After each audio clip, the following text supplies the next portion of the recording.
અમદાવાદમાં રબારી સમાજ કુરિવાજ સુધારણા પરિષદ મહાસંમેલનનું આયોજન કરવામાં આવ્યું હતું, જેમાં રબારી સમાજના ખોટા ખર્ચ અને કુરિવાજને નાબૂદ કરવા માટે મહાસંમેલનનું આયોજન કરવામાં આવ્યું હતું. સમાજના તમામ પ્રકારના ખોટા ખર્ચ અને કુરિવાજને નાબૂદ કરવા માટે નવા બંધારણની જાહેરાત કરવામાં આવી છે.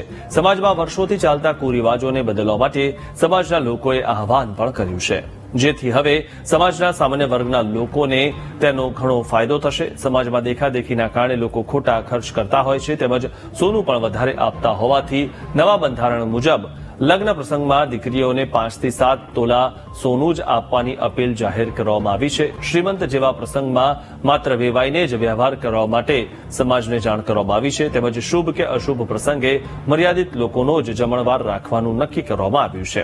તો લગ્ન, શ્રીમંત, સગાઈ જેવા પ્રસંગો સમાજ સુધી રાખવા તેને સોશિયલ મીડિયામાં ના મૂકવા સૂચના પણ આપવામાં આવી છે.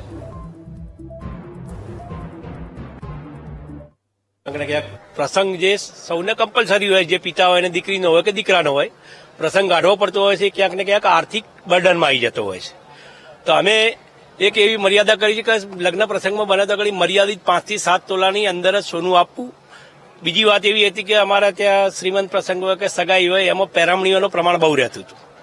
પેરામણીમાં મહેમાનો વધારે આવતા હતા, લોકો વધારે આવે, દરેકને પેરામણી અતિશય ખર્ચો થઈ જતો હતો. તો અમે એક મર્યાદા રાખી કે જે મુખ્ય વેવાઈ હોય એ અને જેને લાગુ પડતું હોય એમને જ આપવી, બાકીના બધાના બંધ કવરમાં અતિ મર્યાદિત માત્રામાં પેરામણી આપવી. આ સમાજને એટલા બધા ખર્ચા પહોંચી વળાય એવું નથી, અને એ મોંઘવારીમાં શિક્ષણ પણ મોંઘું થયું છે અને દરેક વસ્તુ મોંઘી થઈ ગઈ છે. એટલે કે દાખલા તરીકે અમારા સમાજમાં સોનાને વધારે પડતું મહત્વ આપી દેવામાં આવ્યું છે અને એ સામાન્ય વ્યક્તિ પહોંચી વળે એમ નથી. અમારો સમાજ હાલમાં 2 ભાગમાં વેચાઈ ગયો છે. એક ભાગ થોડો સુખી સંપન્ન છે, જ્યારે બીજો ભાગ ટોટલી પશુ ધન ઉપર નભી રહ્યો છે.